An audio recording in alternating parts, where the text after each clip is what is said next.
thank you all for coming to the webinar this afternoon on getting more with phones and tablets and combining them with assistive technology. We're going to be looking at a few different products this afternoon. We are going to be specifically focused on the hardware side of things. We won't be looking at, say, features with VoiceOver and features with Zoom and Braille back and TalkBack as much as we are looking at some of the hardware side of things and ways to make tablets work more effectively for you in the classroom. Because as we all know, mobile devices, whether they be Apple devices, iPhones, iPads, Android devices to a lesser extent, Surfaces, you name it, tablets are and have been in our classroom and are coming to our classrooms in greater and greater numbers.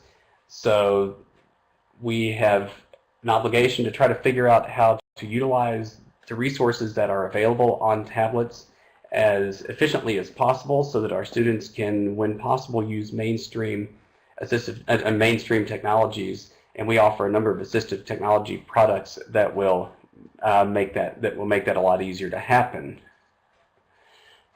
Mobile devices, by default, all have some accessibility features built into them. We're all familiar with VoiceOver, probably with Apple devices, and there'll be a major update in the Apple operating system released tomorrow, and we'll get a couple of different voices in VoiceOver. You have TalkBack and BrailleBack. You have Zoom. You have mobile speak options for Android devices. Obviously, for tablets, you can use the accessibility features that come with Windows, whether that be narrator or the built-in magnification settings. But often these accessibility features are a little bit wanting as far as being complete packages. So HIMSS has a number of products that have been developed for adding power to your tablet and adding versatility to your tablet. One of the first products that we're going to be talking about is the Ebot, which was just released as part of our 15-year anniversary celebration for this year. We've had a number of innovative products that have come out this year, and the Ebot series is probably one of the more revolutionary series of products that we have had that have been introduced this year. The Ebot series of video magnifiers allow you to use typical swipes, gestures on your tablets, whether it's Android or Apple, to control things such as the size of the text, the color, the contrast. On models where you have optical character recognition, they also allow you to control the optical character recognition, and we'll get into this in a bit later on. But on the Ebot Pro, which has motorized cameras, you can actually switch the camera between near view and distance view and pan the camera with just using the tablet. There are 3 different Ebot models. The Ebot and Ebot Advanced both look the same, so we only have one picture here. The Ebot and Ebot Advanced, the primary difference in the two is that the Ebot Advanced has optical character recognition for text that is on the screen, and it also comes with a remote. Both of these work, along with the Ebot Pro, can hook up wirelessly to your iPad or Android device through an app that is downloadable in the App Store or the Google Play Store, depending on your operating system. And that app will put the image from the Ebot video magnifier onto the tablet. And again, the Ebot and Ebot Advanced, you would have to manually move the camera, but the Ebot Pro, you are actually able to control the movement of the camera, whether it's switching from near view to distance view to scanning across an area or moving across a page. All of that can be done from your tablet. Now, you can also hook up Ebot to other devices, your Mac, your PC, or a monitor, but since tablets are becoming more and more prevalent in our classrooms, we're focusing on the tablet abilities here today. Video magnifiers used to come with screens that were attached, or you had to use lots of wires to plug them in to computers, or you had to have special cables, special connectors. It was sort of like solving a giant puzzle. You had to make all the pieces fit into place, and then you had to hope and pray that it worked. And that's really no longer the case. With Ebot, all the 3 models of Ebot, we have a wireless connection to your tablet, and so you can use any tablet that you want, any size that you want, and we're connecting by Wi-Fi. And one of the immediate things that comes up is, does that mean that if I don't have Wi-Fi, I can't use this device? And the answer is, it does not mean that at all. Ebot has its own dedicated Wi-Fi network built in, so it's got a self-broadcasting network, and that's the network that you're connecting your tablet to, your Apple or Android tablet. The Surface at the moment, you do have to physically plug in, but it will not stay that way. So you could use our wireless network anywhere that you've got Ebot and your tablet. I used to always say in demonstrations that you could use this on the moon, until someone pointed out to me that if we sent someone to the moon at this point, we would also probably send them with a Wi-Fi network, and so that rendered that point sort of useless. So we'll have to pretend that they didn't send a Wi-Fi network to the moon. But you could use it whether they did or didn't. It is a built-in Wi-Fi network that you simply connect your tablet to. The Wi-Fi hotspot just shows up as the Ebot and your serial number. So it's really easy to know if you are hooking up to the right network. That also means that if you have multiple Ebots in a classroom setting, that you could have, they could be sitting right next to each other, and it would not make any difference as far as the usability of Ebots. And even if you're using the remote that comes with the Ebot Advanced or the Ebot Pro, the remotes have multiple channels, so you'd still even be able to use the remotes with the Ebots sitting next to each other. So you can have as many Ebots as you want in a given area, and you would be able to use those Ebots, and because they're all tuned in, the tablets are tuned into different Wi-Fi networks, none of the tablets are going to get images from the wrong Ebot, which is a good thing.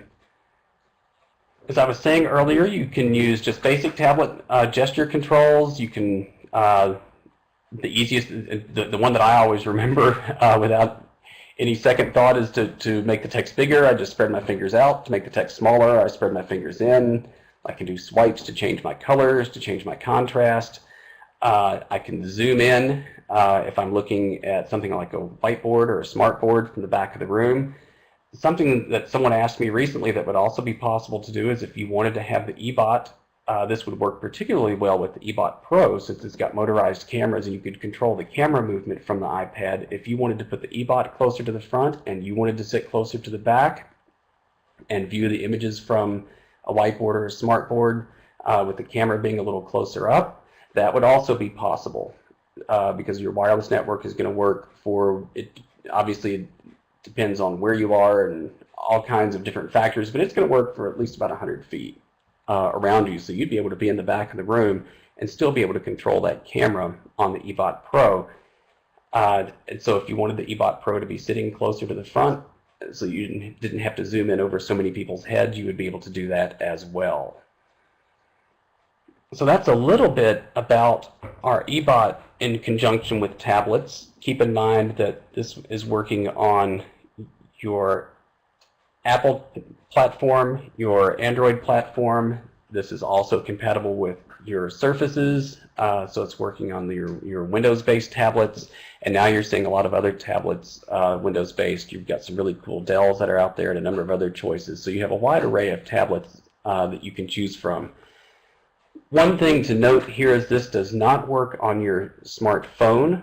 Ebot does not work in conjunction with your iPhone, and the reason for that is that you would only be getting a couple of letters per screen anyway, and so the judgment was made to go ahead and focus on the tablet side of things. So if you try to connect an Ebot to your smartphone, it's not going to go quite as you want, so stick to a real screen that's big enough for you to use anyway. However, that is not the case when it comes down to tablets and Braille. For the rest of this discussion, we will be talking about phones, tablets, sort of as the same device in working with Braille displays or note-taking devices. I'm preaching to the choir here, but it goes without saying that reading with Braille is an active process. We all know that we have speech built in to most devices at this point into your Apple devices, or it's easily addable to your Android devices. You can use Narrator with your Surface. So it's possible to listen to something, but as you all already know, listening is much more passive. So as a lifelong Braille reader and Braille fanatic who doesn't really function particularly well with audio, I can guarantee you that Braille is a more active reading experience if you've got someone who doesn't have the ability to be able to read in print. One of the big problems with Braille, obviously, administrators a lot of times will see a tablet, they'll see an iPad talk, and they figure the speech, that's great, we're done with that.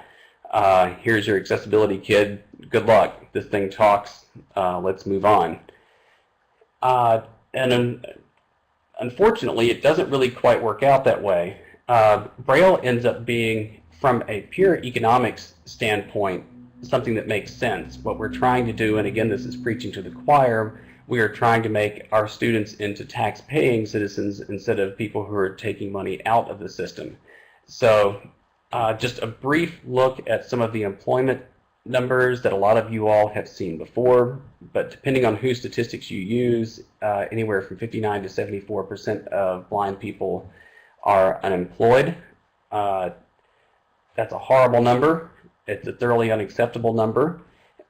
And what's depressing, I guess, from my standpoint, and I'm sure from your standpoint, is that for those who should have learned Braille and did learn Braille, and again, meaning non-print readers, I'm not advocating that if someone has a lot of usable vision for print and it's going to stay that way that they learn Braille, but if they are, if their vision is deteriorating, or if they simply don't have much vision or no vision, and if Braille makes sense, among people who are Braille literate, their chances of getting a job go up by 90%, which means that your unemployment rate has dropped from that horrible 74% number listed before to only 10%, which is still higher than the national average, but it's a big improvement. So from a sheer economic standpoint, investing in Braille now means that we're getting tax-paying working citizens who put money back into the system. Whereas if Braille is, and the reason I point out this argument is that sometimes with administrators or people that are way further up the food chain than I am, numbers talk. And so from a sheer numbers perspective here, it's almost a guaranteed investment. You're spending a few $1,000s now, and you've got a 90% chance of getting a return on that investment that's going to last a lifetime. So to me, that's a really powerful argument. On the Braille, on a tablet, you can gain full access to a tablet using a Braille display. You can see the contents of the screen on the tablet. You can mute the speech so that your tablet isn't talking to your neighbor, which means that you aren't put into the position of having to either plug in a headset so that you've got one ear not focused on the classroom, or you're not in the position of just having a neighbor listen to your tablet babble for you or to you. You can, and I think more importantly, and people are always sort of amazed by this, but you can control the tablet from the Braille display. And I've been a little bit surprised at how many people did not realize that you have virtually complete control of your tablet from the Braille display. I'm an Apple user, so I can speak more knowledgeably from the Apple side of things. I'm not as good with my Galaxy as I am with my iPhone, but I can change pages, I can select, cut, copy, paste text, I can open apps, close apps, go to the app switcher, all of that just from the Braille display. So the Braille display makes that interaction with the tablet a much more interactive process, and it allows me to use a medium that I'm more comfortable with. I don't have to use the touch screen if I don't want to. I can just use the Braille display to interact with that tablet. And all of this, I guess with the possible exception of your Windows-based tablets, some of which have USB ports, you're primarily using Bluetooth to connect your Braille display to your tablet. It is not a particularly difficult setup. It, of course, is a lot easier after you've done it once. We do have a document that we can send out to you that details how to connect your iPhone and iPad, iDevice, whatever, to HIMSS products, whether it's a Braille Sense or a Braille Edge. And I've been throwing a lot of information at you, and so it's probably really easy to be a little bit confused at this point. And I'm not sure if I can, not sure if these next slides will help with that confusion, but it will at least give you a little bit of knowledge to work with. Braille displays, there are two different types of Braille displays at this point. There are note takers and there are dedicated Braille displays, except that the movement is towards having dedicated Braille displays, including the Braille Edge from HIMSS, have some core note-taking capabilities built into them, so that the Braille Edge, for example, has a notepad, a basic calculator, a scheduler, an alarm, and a countdown timer, and a stopwatch, all of which go beyond the traditional view of a dedicated Braille display, which used to be that you pretty much just plugged the Braille display into another device and used it as a dumb terminal. So you're getting a lot more for your money at this point than you used to when you were just getting a dedicated Braille display. Which means that as dedicated Braille displays have taken on what used to be solely note-taker functions, what used to be note-takers have started to slide more into Braille tablets, which allow you to either interact with another device such as your iPhone or your Android device, or with your computer or with your Surface or whatever. But you also have the ability to use a number of blindness-specific apps on a Braille tablet independently of external tablets as well. For example, the Braille Sense has a number of apps that are available that make the unit simply easier to use as a blind person. Some of those features would include easy access to Dropbox. We also offer you easy ways to download the audio from YouTube, which you could certainly do on a tablet with just using a Braille display, but it is significantly easier and more efficient on a Braille Sense, and I would argue that efficiency saves time, and we only have so many life hours on this earth. We give you, on the social side of things, we give you access to Twitter and Facebook, which again you could use your tablet and a Braille display for, but these are blindness-specific apps that take a lot of the scrambling and questions out of the experience. We also have a PowerPoint viewer, which I'm using as we go along this afternoon so that I can look at any PowerPoints, an Excel viewer, a scientific calculator, full Nimitz support, and more. So a lot of these things you could do on your tablet with a Braille display, but the Braille Sense allows you simply to do them more efficiently, more effectively, and also when possible, I like to use as few devices as possible at one given time. So note takers such as the Braille Sense allow your students to take advantage of the power and flexibility on tablets, as well as providing a more accessible environment for many tasks. And what you find here is what you're really giving your blind student at this point is choice. We don't make a sighted person decide, do I want to use a pen and paper, or do I want to use my Galaxy, or do I want to use my iPad? People switch and they use different tasks, different devices for different tasks. And so a lot of what we're offering here is the ability to make choices. With the Braille Sense, you can either use our standalone apps, or you can interface with your tablet. With the Braille Edge, you can either interface with its limited note-taking capabilities, or you could just use a word processor on the tablet along with all the other functions that you're using with your tablet. We also offer a terminal clipboard feature on both the Braille Sense and the Braille Edge that allow for text to be written on the note taker or Braille display side and then sent as one package to the tablet. As many of you know, Translation can sometimes be an issue when you are writing on a Braille keyboard and using a tablet, and the terminal clipboard helps take care of that. It also allows for some cutting and pasting in between the note-taker side of things and the tablet side of things. I have been babbling for a while now, so I would love to go ahead and open this up for questions. I would also like to remind you again that we have our webinar in October coming up on Ebot in the home. So at this point, I'm going to hang out, and we're going to see if we have any questions that come in. Again, I cannot encourage you enough that if you have ideas for future webinars or suggestions on how we can make these webinars, such as the one that you've been attending, more useful, please let us know. You can send your suggestions to webinars at hims-inc.com. And we've got a couple of folks who have started typing questions. They haven't come completely across the screen yet.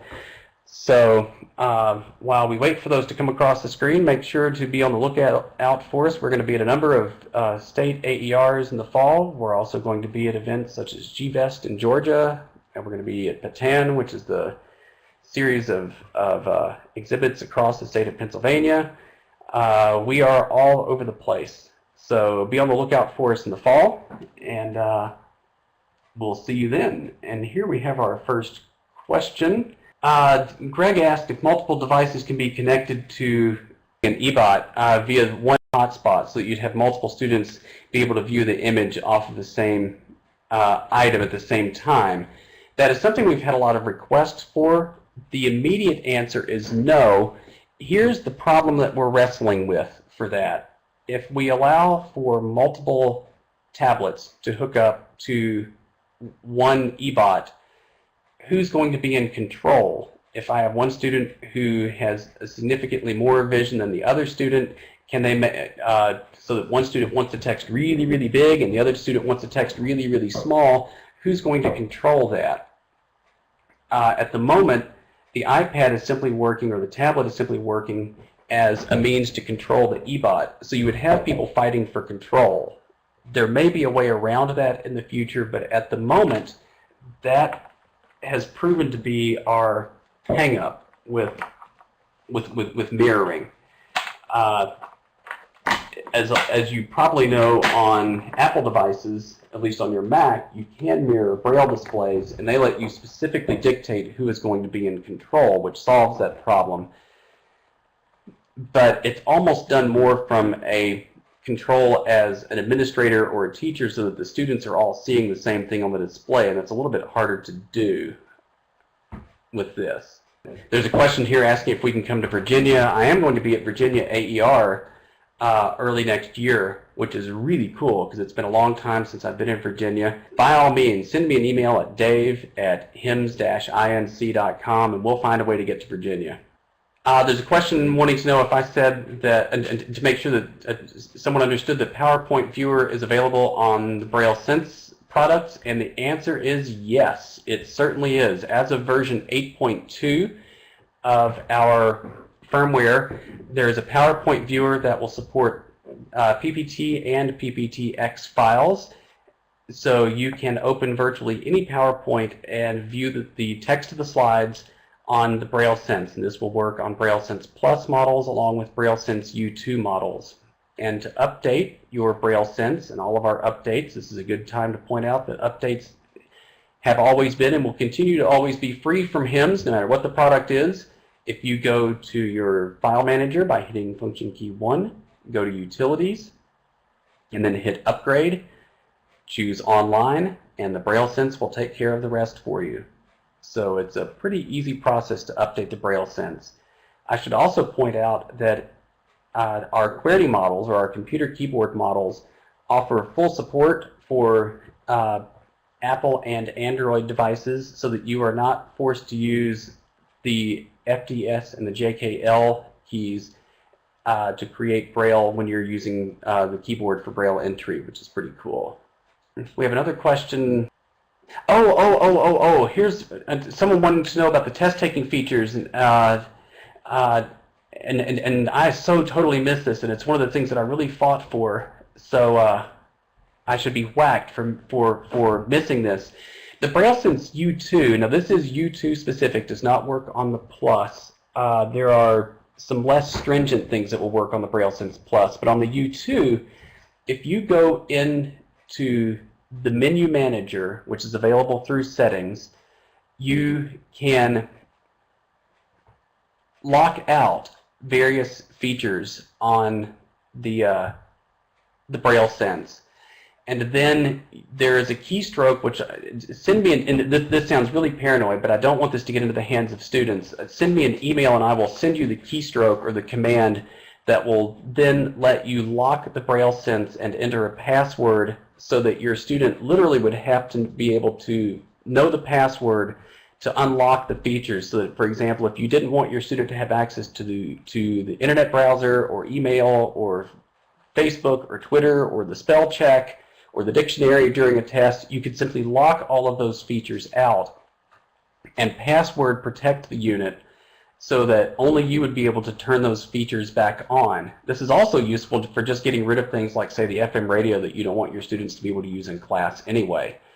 So by being able to do this, you can totally control the environment of how much, it's one thing to be able to have features on a product, but there are times that you simply don't want those features available to you. And we do not document this in our user guide, and the reason we don't document it is that we are trying to keep this information out of the hands of your students.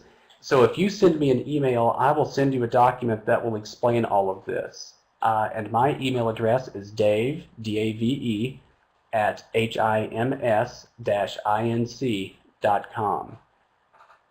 It's also worth noting that the Braille Edge has some note-taking or some test-taking features, and that I can simply remove the secure digital card, and by doing such, or putting a blank secure digital card in the unit, all of the content is stored on the secure digital card.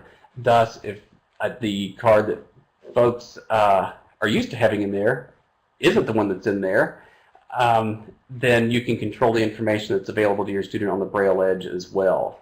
Christy is writing, so that it also helps parents to have a bit of parental control. Absolutely. Send me an email and I will be more than happy to send this information to you.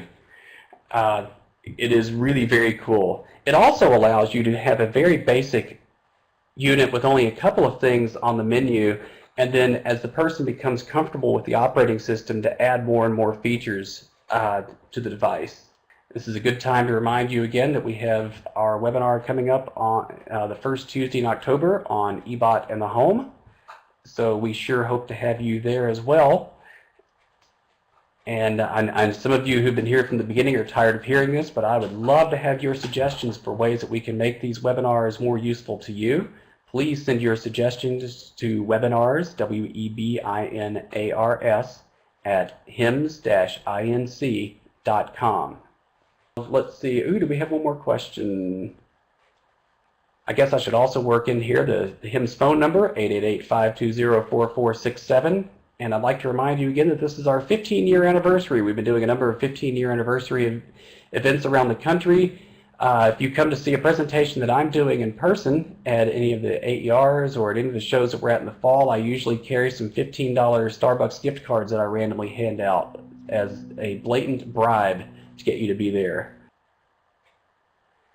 The question was, do we offer continuing education credits for webinars? We don't at the moment. That is something that we do have underway. We are also looking at offering continuing education credits for workshops that we do in person. Please keep us on our toes about continuing education credits for webinars. We do have an ACVREP application that we have filled out and ready to go. So we will hopefully get that taken care of. We are still relatively new to the webinar business, and so we're trying to fill things in as we can. Thank you all very much. Take care. We look forward to seeing you in October. James McCarthy, the president of HIMSS, will be your webinar host for October. We have lots of other exciting webinars as we get closer to the end of the year. Thank you all very much. I hope your academic year is off to a fabulous start, and I will see you next time, or I guess actually in November, for another webinar. So thank you guys very much and have a great day.